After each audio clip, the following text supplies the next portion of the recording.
سب سے پہلے میں رسول اللہ صلی اللہ علیہ وسلم کی ایک حدیث آپ حضرات کے سامنے پیش کر دیتا ہوں تاکہ بات سمجھ میں آ جائے۔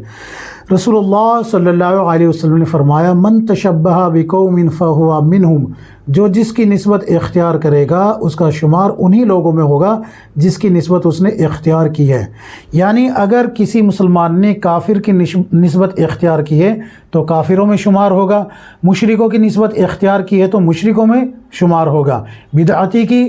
نسبت اختیار کی ہے تو بدعتیوں میں شمار ہوگا، یعنی جس کی نسبت اختیار کرے گا انہی میں شمار ہوگا۔ اب یہ فیصلہ آپ کو کرنا ہے کہ آپ کس کی نسبت اختیار کرتے ہیں،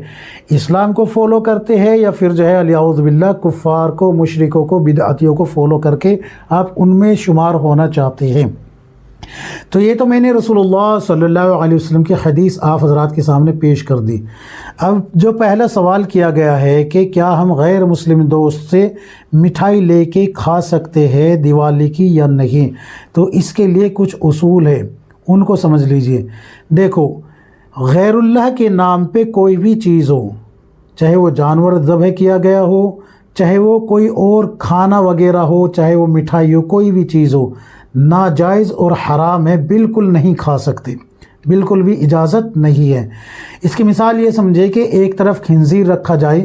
ایک طرف یہ کھانا رکھا جائے اور ایک طرف شراب رکھی جائے، یعنی ایک طرف خنزیر، ایک طرف شراب اور ایک طرف جو ہے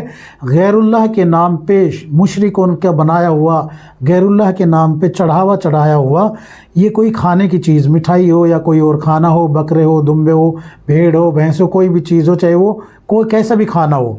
تو یہ سب کا سب حرام ہے، سب کا سب حرام ہے، آپ اس کو نہیں کھا سکتے۔ خنزیر بھی حرام ہے، شراب بھی حرام ہے، غیر اللہ کے نام پہ ذبح کیا گیا جانور یا چڑھاوا، پرساد وغیرہ سب کچھ حرام ہے۔ بہت سے حضرات یہ بات کہتے ہیں کہ پرساد ہی تو ہے، بسم اللہ پڑھ کے کھا لو، کچھ نہیں بگڑے گا، ایسا کہتے ہوئے آپ حضرات نے پایا ہوگا۔ لیکن حقیقت یہ ہے، یہ میرے ہاتھ میں دیکھیے کتاب ہے تفسیر ابن کثیر، اس کے ابتدا میں بسم اللہ کی تعریف میں بہت سی جو ہے بسم اللہ کے کچھ مسائل پیش کیے گئے ہیں، تو اس میں ایک مسئلہ یہ پیش کیا گیا ہے کہ حرام چیز پہ بسم اللہ پڑھ کے کھانے سے آدمی کا ایمان اور نکاح ختم ہو جاتا ہے۔ اگر شادی شدہ ہے تو نکاح ختم ہو جاتا ہے، ورنہ اگر شادی شدہ نہیں ہے تو ایمان تو ختم ہونا ہی ہونا ہے،